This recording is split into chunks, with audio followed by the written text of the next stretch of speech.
नमस्कार दोस्तों, स्वागत है आप सभी का हमारे चैनल भक्ति ज्ञान में। दोस्तों, आज मैं आपको रविवार की व्रत कथा सुना रहा हूँ। बहुत पुरानी बात है। एक गांव में एक वृद्ध महिला रहती थी जो नियमित रूप से हर रविवार के दिन सूर्य उदय से पहले उठकर अपने नित्य कार्यों को पूरा कर अपने आंगन को गोबर से लीपती थी, जिससे वह साफ रह सके। तत्पश्चात सूर्य भगवान की पूजा करती थी। साथ ही रविवार को सूरज भगवान की कहानी सुनती थी। इस दिन वह मात्र एक बार भोजन करती थी और उससे पूर्व सूरज भगवान को भोग लगाती थी। सूर्य भगवान उस वृद्ध महिला से बहुत प्रसन्न थे। सूरज भगवान के प्रसन्न होने के कारण उस वृद्ध महिला को कोई कष्ट नहीं था। वह हमेशा बहुत खुश रहती थी। इसी दौरान उसकी पास वाली पड़ोसन ने देखा कि वह वृद्ध महिला बहुत सुखी है, मैं इतने कष्ट में हूँ, तो वह उस वृद्ध महिला से जलने लगी। उस वृद्ध महिला के पास कोई गाय न होने के कारण वह गोबर अपनी पड़ोसन से लिया करती थी। एक दिन उसकी पड़ोसन ने अपनी गाय को अपने घर के अंदर बांध दिया, जिससे उस वृद्ध महिला को पूजा करने के लिए गोबर न मिल सके। अगला रविवार आने पर उस वृद्ध महिला को सूरज भगवान की पूजा करनी थी। आंगन न लीप पाने के कारण उस वृद्ध महिला ने सूर्य भगवान को भोग नहीं लगाया और उस दिन स्वयं भी भोजन नहीं किया। सूर्यास्त होने पर बुढ़िया भूखी प्यासी सो गई। रात्रि में सूर्य भगवान ने उसे स्वप्न में दर्शन दिए और व्रत न करने तथा उन्हें भोग न लगाने का कारण पूछा। बुढ़िया ने बहुत ही करुण स्वर में पड़ोसन के द्वारा घर के अंदर गाय बांधने और गोबर न मिल पाने की बात कही। सूर्य भगवान ने अपनी अनन्य भक्त बुढ़िया की परेशानी का कारण जानकर उसके सब दुख दूर करते हुए कहा, हे माता, तुम प्रत्येक रविवार को मेरी पूजा और व्रत करती हो। मैं तुमसे अति प्रसन्न हूँ और तुम्हें ऐसी गाय प्रदान करता हूँ जो तुम्हारे घर आंगन को धन धान भर से भर देगी। तुम्हारी सभी मनोकामनाएं पूरी होंगी। रविवार का व्रत करने वालों की मैं सभी इच्छाएं पूरी करता हूँ। मेरा व्रत करने व कथा सुनने से वाज स्त्रियों को पुत्र की प्राप्ति होती है। स्वप्न में उस बुढ़िया को ऐसा वरदान देकर सूर्य भगवान अंतर ध्यान हो गए। प्रातःकाल सूर्योदय से पूर्व उस बुढ़िया की आंख खुली तो वह अपने घर के आंगन में सुंदर गाय और बछड़े को देखकर हैरान हो गई। गाय को आंगन में बांधकर उसने जल्दी से उसे चारा लाकर खिलाया।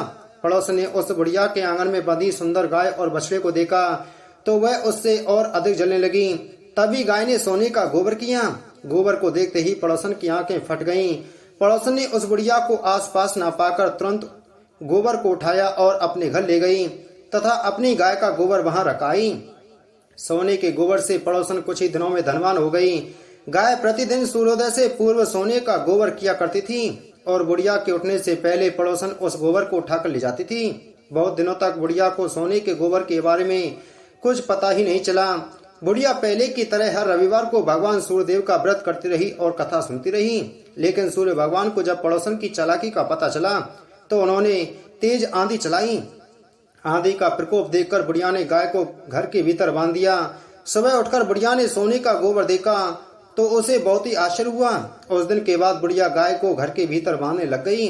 सोने के गोबर से बुढ़िया कुछ ही दिनों में बहुत धनी हो गई। उस बुढ़िया के धनी होने से पड़ोसन बुरी तरह जल बनकर राख हो गई और उसने अपने पति को समझा बुझाकर उस नगर के राजा के पास भेज दिया। राजा को जब बुढ़िया के पास सोने के गोबर देने वाली गाय के बारे में पता चला तो उसने अपने सैनिक भेजकर बुढ़िया की गाय लाने का आदेश दिया। सैनिक उस बुढ़िया के घर पहुंचे। उस समय बुढ़िया सूर्य भगवान को भोग लगाकर स्वयं भोजन करने वाली थी। राजा के सैनिकों ने गाय और बछड़े को खोला और अपने साथ महल की ओर ले चले। बुढ़िया ने सैनिकों से गाय और उसके बछड़े को न ले जाने की प्रार्थना की। बहुत रोई चिल्लाई, लेकिन राजा के सैनिक नहीं माने। गाय व बछड़े के चले जाने से बुढ़िया को बहुत दुख हुआ। उस दिन उसने कुछ नहीं खाया और सारी रात सूर्य भगवान से गाय व बछड़े को लौटाने के लिए प्रार्थना करती रही। सुंदर गाय को देखकर राजा बहुत खुश हुआ। सुबह जब राजा ने सोने का गोबर देखा तो उसके आश्चर्य का ठिकाना न रहा। उधर सूर्य भगवान को भूखी प्यासी बुढ़िया को इस तरह प्रार्थना करते देख उस पर बहुत करुणा आई। उसी रात सूर्य भगवान ने राजा को स्वप्न में कहा, राजन, बुढ़िया की गाय व बछड़ा तुरंत लौटा दो, नहीं तो तुम पर विपत्तियों का पहाड़ टूट पड़ेगा, तुम्हारा महल नष्ट हो जाएगा। सूर्य भगवान के स्वप्न से बुरी तरह भयभीत राजा ने प्रातः उठते ही गाय और बछड़ा बुढ़िया को लौटा दिया। राजा ने बहुत सा धन देकर बुढ़िया से अपनी गलती के लिए क्षमा मांगी। राजा ने पड़ोसन और उसके पति को उनकी इस दुष्टता के लिए दंड दिया। फिर राजा ने पूरे राज्य में घोषणा कराई कि सभी स्त्री पुरुष रविवार का व्रत किया करें। रविवार का व्रत करने से सभी लोगों के घर धन धान्य से भर गए। चारों ओर खुशहाली छा गई। सभी लोगों के शारीरिक कष्ट दूर हो गए। राज्य में सभी स्त्री पुरुष सुखी जीवन यापन करने लगे। प्राचीन काल की बात है, एक गांव में एक ब्राह्मण रहता था। वह सूरज भगवान का भक्त था। वह हर रोज सुबह सूर्य उदय से पूर्व उठकर नहाता धोता और सूर्य भगवान की कहानी कहता एवं सुनता था। इन सब में उसे देर हो जाती थी और वह ज्यादा काम नहीं कर पाता था, जिसके कारण उसे उसकी पत्नी बहुत डांटती थी एवं समाज वाले भी उसे निकम्मा कहते थे। एक दिन इन सब चीजों से परेशान होकर वह ब्राह्मण बाजार से पूजन की सामग्री लेकर जंगल में चला गया। वहाँ एक सूखी नदी के किनारे एक सूखा पीपल का पेड़ था, जहाँ बैठकर वह ब्राह्मण सूरज भगवान की कहानी पढ़ने लगा एवं उनकी पूजा करने लगा। पूजा खत्म होने के बाद वह नदी से जल लेकर सूर्य भगवान को समर्पित करने लगा। जैसे ही उसके द्वारा चढ़ाया गया जल नदी और पीपल के पेड़ पर गिरा, वैसे ही नदी साफ पानी से भर गई और पीपल का पेड़ हरा भरा हो गया। तभी सूर्य भगवान उस नदी के जल से प्रकट होकर कहने लगे, हे ब्राह्मण, मांग क्या मांगता है। ब्राह्मण ने यह सुनकर सोचा कि यह आवाज किसी भूत प्रेत की तो नहीं है। तब वह घर जाकर यह सारी बात अपनी पत्नी को बताने लगा।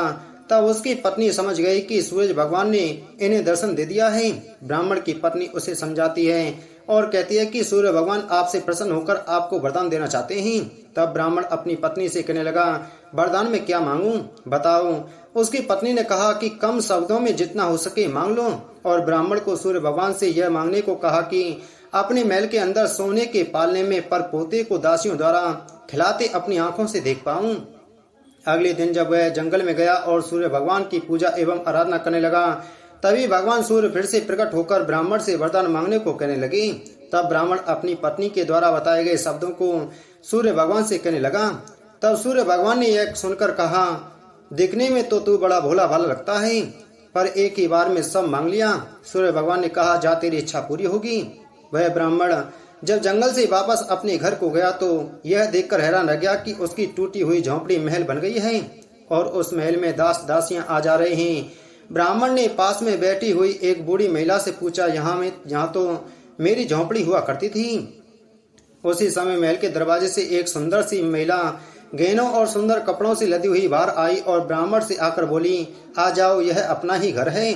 सूरज भगवान ने तुम्हारी मनोकामना पूर्ण कर दी है। इतना धन देखकर ब्राह्मण ने उस महिला से कहा, इतना धन का हम क्या करेंगे। तभी उसकी पत्नी ने कहा, धन से क्या नहीं होता है, दान पुण्य यज्ञ होम करेंगे। फिर ब्राह्मण ने अपने धन का इस्तेमाल पूजा पाठ एवं पुण्य कार्यों में किया। अब सभी गांव वाले राजा की जगह उस ब्राह्मण का गुणगान करने लगे। राजा ने यह सब सुनकर ब्राह्मण को बुलाया और पूछा, कल तक तो आपको खाना भी नहीं मिलता था, आज यह धन कहाँ से आ गया, कहाँ से चोरी की और डांका डाला। ब्राह्मण ने कहा, यह सब तो सूर्य भगवान की कृपा, और सारी कहानी राजा को बताई। राजा ने यह सुनकर सूर्य भगवान की कहानी सुनने और आराधना करने का निश्चय किया, जिससे सूर्य भगवान ने राजा को एक सुंदर सा पुत्र दिया और उसका परिवार सुख से भर दिया। इसी तरह जो भक्त सूरज भगवान की कहानी पढ़ता एवं सुनता है और सूर्य भगवान की पूजा करता है, तो भगवान सूर्य उसकी सारी मनोकामनाएं पूर्ण कर देते हैं। बोलो सूर्यदेव भगवान की जय।